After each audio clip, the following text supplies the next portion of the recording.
يا ترى هاخد الغيرة ده وهعمل بيه ايه؟ انا عندي الرخامة بتاعة الباب متكسرة جدا جدا، شايفين بالمنظر ده؟ كل حتة فيها متكسرة على كذا حتة. منظرها صعب جدا جدا جدا، وحقيقي كانت مشكلة. مش بعرف اكنس ولا امسح ولا اعمل اي حاجة. جبت الغيرة، قلت خلاص بقى يلا نبقى شطار، وبأي عصاية او حاجة عندي، واخدت منها كده حبة مش كتار خالص. سوسو، انا حسيت ان انا اخدت كمية كبيرة قوي.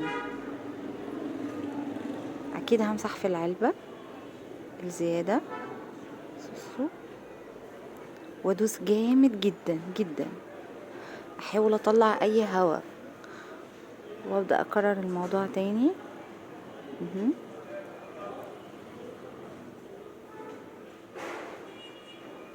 وهحطها تاني والزق كل الكمية. ايوه، وادوس جامد، خدتوا بالكم؟ ادوس جامد جدا. وهو طبعا ابني اللي كان بيصورني، فكان التصوير مش قوي. بحاول اخد تاني، احط برضو، وخلي بالي ان الكمية تكون كويسة، ولا كتير ولا قليلة. بعدين هرجع الزق جامد. خدتوا بالكم ان الغيرة مش بس بيلزق في الرخام ده، كمان واقع منه على الارض.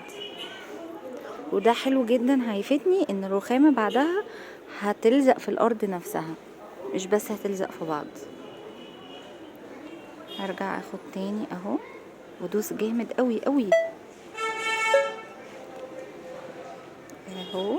اخر واحدة، حلوة قوي قوي. وبعدها هرجعها تاني مكانها. طبعا مش هينفع يبقى منظر الغيرة كده، لو نشفت هي شكل الرخامة هيبوظ. فهنعمل ايه؟ ظهر العصاية الناحية التانية كده، ونحاول نجمع اي زيادة موجودة. اي زيادة نجمعها بالطريقة دي اهو، نرجعها العلبة تاني. اي زيادة، ايوه. مهم. وطبعا الخطوة الجاية دي برضو مهمة جدا عشان شكل الرخامة. هنجيب اي قماشة مش محتاجينها، وهنعمل ايه بقى؟ هنحط فيها مية،